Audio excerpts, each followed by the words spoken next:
Which is more profitable, goats or sheep? This is one of the common questions I receive from so many farmers, especially starters, asking on the profitability of either goats or sheep or some other animal. And my honest answer is simple. This basically depends on where you are located. Profitability in livestock farming is not universal, just like many products and services out there. Profitability is location specific, it is market driven, and it is demand based. For instance, if you are operating in a Muslim dominated community, sheep often command stronger market value, especially during periods of sacrifice such as Eid.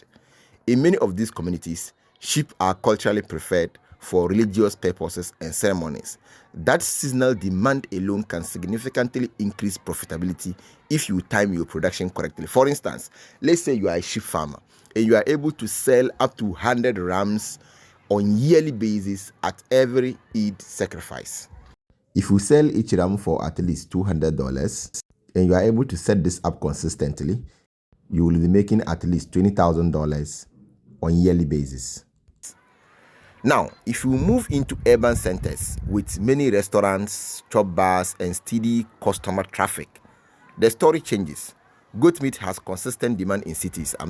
This is common knowledge. Many people prefer it for light soup. They prefer goat for other local dishes. In fact, we have this local belief that, or should I say, a more general belief that goats have better taste compared to other animals, compared to other ruminants. So restaurants may buy your goats regularly. That means you get faster turnover, which means based on how you structure your farm, you can be able to sell at least 1 or 2 or up to 5 or up to 10 goats each month. So are you getting the analysis? But someone that is located in not much more of an urban or populated area, not much more of a city area, but Islam dominated, it means that the rams or the sheep farming is going to work for them. But the other person who is living in, let's say, another Muslim dominated, but much more of a city and very popular and very populated, it means that goats might work better for them. If you also locate yourself in a Christian dominated area, goats may move faster during Christmas and festive seasons. So this is another festive target. As someone living in a Muslim dominated community will go for rams because that annual demand is there. In a Christian dominated community, the annual demand for goats in Christmas and other festive seasons like Easter, it increases because they don't have that spiritual attachment to the ram. So in mixed communities, both animals can be preferable depending on your customer base. So like I said, this depends on the market demand.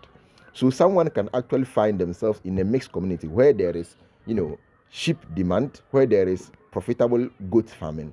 But between the two, the market access that this person can access is either goats or sheep. So instead of asking which is more profitable, the better question is, what does my market demand?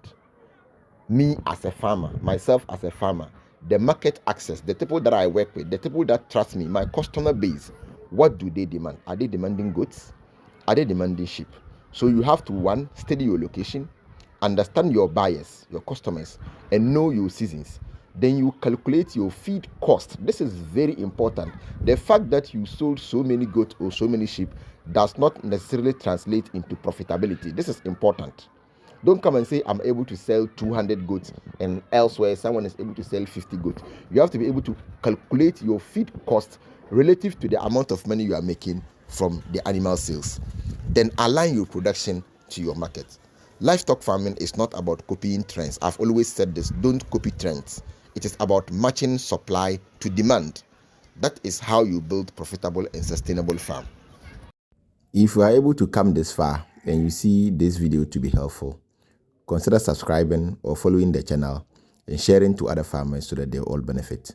Like, comment, and share. Thank you.